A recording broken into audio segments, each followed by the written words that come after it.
As Mark mentioned, I joined Jamf a year ago. And to start out, I'd like to describe my first day at work with the prior company I was with prior to joining Jamf. I showed up as the new CEO of the organization. It was an organization about 3 times as large as Jamf, much larger IT team. And I was presented first thing, and you've all been there before, with the presentation of IT, you know, the first thing in the day, where they hand deliver the devices to you that they've carefully imaged and secured and put all the right applications on it so that they could show you what you can and what you can't do with the organization. And I was brought the Lenovo laptop, which frankly I didn't want. I was brought an iPad and I was brought an iPhone on the first day. Presented it, and of course it had its moments of, oh geez, you know, this was working before, hold on a second, and then you wait awkwardly as, you know, they try and get it working, and then they hand it to you and say everything should be fine now. Contrast that to my friend, by the way, that was a terrific team. It's just the way that imaging and loading devices happen to work. Contrast that to my first day at Jamf, where I walked in the door, found my desk, and there were 3 boxes sitting on my desk, still with the shrink wrap on them. There was an iPhone, an iPad, and a MacBook, and all 3 of them had a Post-it note on that you see on the screen. Step 1, open box. Step 2, power on. Step 3, there is no step 3.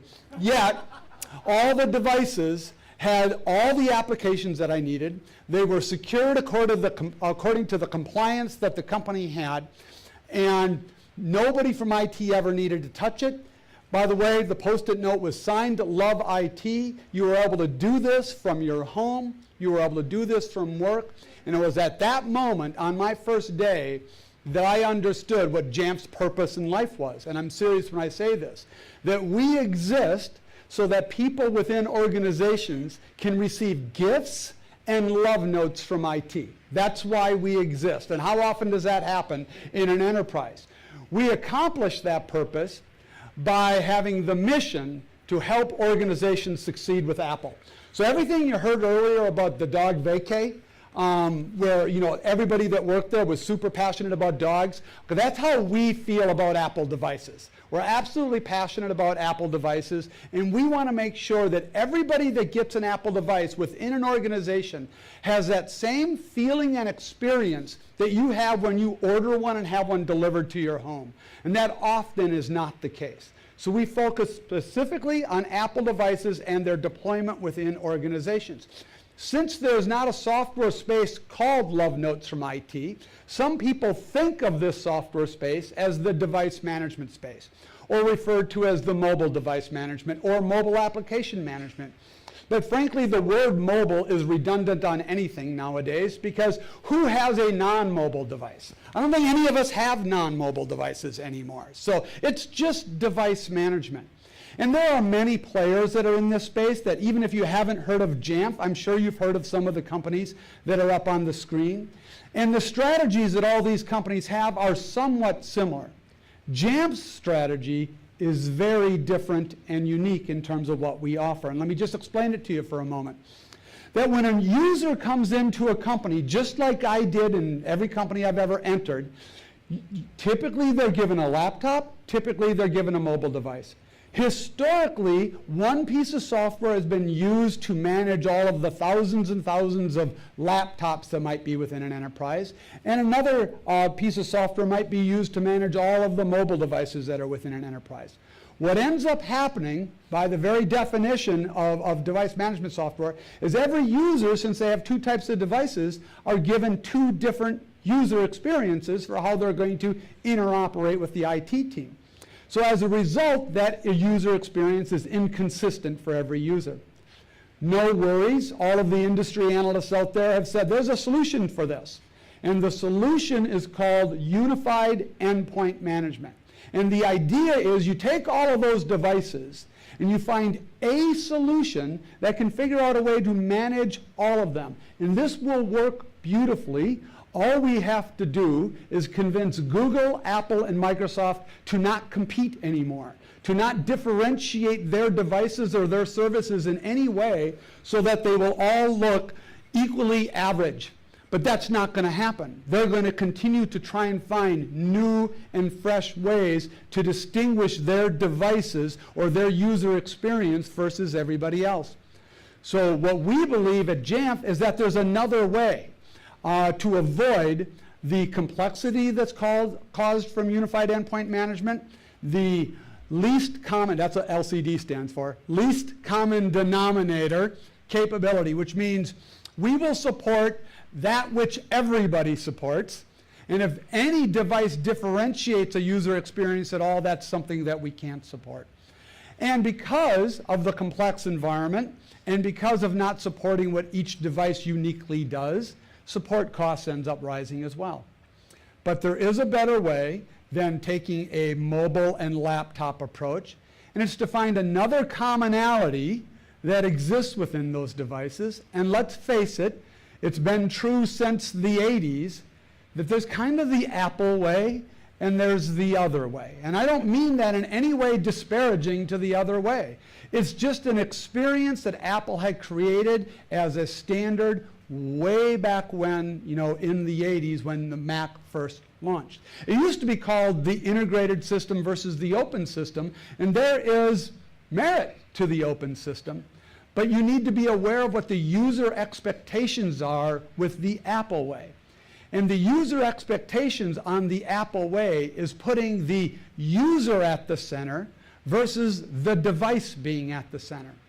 The Apple way says that the process starts when the device is in the box, not when it reaches IT. How many of you work for an organization that have deployed Windows 10 to every machine? Or better said, how many of you work for organizations that haven't deployed Windows 10 to every machine, even though it's been out forever? Okay, that is acceptable in the non-Apple world.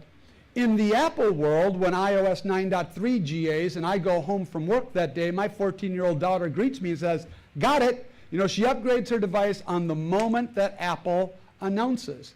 And by the way, all of the people that use Apple devices working for companies and are going to schools want to upgrade the moment that Apple announces as well. That does not exist in any other world of technology from a device perspective. The other way is managing to the lowest common denominator of all the devices. The Apple way is embracing Apple technology. The other way is finding a common mail set and a common set of containerization that will work across all devices. The Apple way says embrace native apps. It's my opinion that if we're really doing our job, people don't notice us, because people don't choose Apple devices to use some MDM software. They choose Apple devices to use Apple software. So the result of taking this approach, and I would welcome you all to do it, has resulted in a kind of loyalty for those that work with Jamf that is very Apple-like. Out on our website, jamfsoftware.com, you can go to customer testimonial videos, and believe it or not, and this is the Apple world, they read so similar to the dog vacay quotes. I mean, how often do you see about a software company the quote on the left, "It was love at first sight and it's been love ever since." The quote on the right, "We begged for Jamf and now have proven, or data that proves that these devices are helping students improve their reading level." Or the maker of the IBM PC, by the way, I was with IBM back in the PC days, who has now decided to deploy MacBooks at IBM. In the last 10 months, IBM has deployed 75,000 MacBooks at IBM. And they say, versus any other device, that they save $270 total cost of ownership with every Mac they deploy. By the way, just moments ago, we just closed an additional 13,000 devices to be deployed at IBM after the 75,000 they were already on. And they believe they're going to climb to 200,000. The reason for that kind of what that kind of loyalty drives is a customer retention that is really unseen in the mobile device management world. It's one of the most unloyal markets that exist, and yet we typically keep about 95% of our customer on a year-over-year basis. And the customers that we enjoy are all kind of the who's who of technology and marketing and media and financial services. And the reason for that is because we've become somewhat the de facto standard of Mac management, and that's now expanding to iOS management. And evidence of that would be in the lower right-hand corner. You'll see that of all of the EMM providers out there, of the top 10 that exist in the world, according to Gartner and Forrester, and by the way, EMM is mobility management, mobile device management, 6 of the top 10 are actually our customers. That seems rather unusual because they're also our competitors, but it's because those solutions typically do not focus in on Apple the way that we do. Now, the results of all of this have been, we have 2 product lines. One that is designed for enterprise type customers, and just you can remember what that product line is designed to do is to empower IT to empower people. In other words, the IT shops that are running Casper Suite, they're the ones delivering devices and writing love notes. However, small business, they don't have an IT shop. They have to figure out a way to secure and inventory devices and load applications and apply settings, but they have no IT skill whatsoever. So we came out with a SaaS solution called Bushel that, by the way, if any of you have any interest whatsoever in learning how this type of software works, you could go home today and go out to bushel.com, get a user ID and password, and enroll a device that is in your home for no fee whatsoever, and you can see how you can actually manage the settings of your device or all of the devices in your home, if they're Apple devices, from a simple web portal. By the way, very handy, because I have 3 teenage daughters, and I no longer ground them from their phone because I want to be able to call them. So every time they get in trouble, I sign on to Bushel and I restrict them from another piece of functionality on their phone. And I'm telling you, you take the camera off a teenager's phone and you have paralyzed them. So it's not saying that that's why we built the solution, but I am saying that's a little bit about what device management is. Doing for the masses from one simple central location, and we do it both for the enterprise and the small business with Bushel.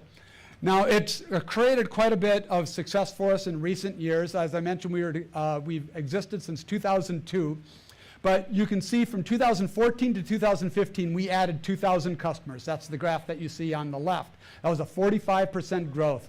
And so far this year, we've already added 1,200 customers, not even completing yet 5 months of the year. So we'll probably add another 3,000 customers this year. We're managing just shy of 6 million devices for our customers today, and we'll surpass 6 million devices probably next week, and we'll most certainly achieve 7 million or 7.5 million by the end of this year. We have now reached a scale of about 600 employees. You can see our trailing 12 months of billings is just shy of $90 million. And we're still predominantly in the US with about 20% of our business coming outside of the US, but that represents an excellent growth market for us. We're very unique in that the larger we get, the faster we grow. These are the growth rates for our billings over the last several years. 29% in 2013, increasing to 32, increasing to 35, and ultimately so far this year we're at 37% growth. And we've done so, as Mark mentioned, kind of in the Midwest way. In other words, we have no debt and we are free cash flow positive every year. If we take investors, it's for strategic reasons, not for operational need. And the growth drivers that are out there, and I'll close on this notion, is really there's 3 things that are driving the purchasing. Number 1 is, believe it or not, user choice in IT. IT is asking new employees, what kind of device would you like to have? Back in the 90s, we used Microsoft at home because that's what we were issued at work. Now, Mac is growing in the enterprise because that's what people use at home. It's a complete flip-flop. Number 2 is personalized learning. Everybody knows that personalized learning is the best way for students to learn, and unless you want to hire 24 teachers per classroom, you better use technology. And so far, the leader in providing that type of learning is Apple with the iPad, and we enable that within education. And then finally is mobile transformation. Industries like healthcare, retail, and field services are ripe for mobile transformation, not using iPads and iPhones to communicate and for productivity, but to actually transform the way that their service is delivered to customers. I will be touring a hospital that's going to open very soon at the end of this week, where iPads are at every patient bed and Apple TVs are in every room to be the entertainment device, to be the medical information device, to be the social device to the outside world, and to control all the operations of the room. It is a fabulous way to improve patient care. And then finally, my very last point is the customer drivers of growth is some customers are choosing to be new to a device. In other words, they're deciding to deploy Macs for the very first time. Others might have Macs in their history that they've never managed before, so they're calling us up and saying, I think I've got 500 phones out there and 200 Macs, but I don't know. Could we enroll them in your system so that we can find out? And then finally, once we get them as customers, they add devices every year. If we were to stop selling because of device growth within organizations, we would grow at 20% because we're keeping our customers, because customer loyalty is the growth driver for our business. So with that said, thank you very much. I appreciate you giving me the time.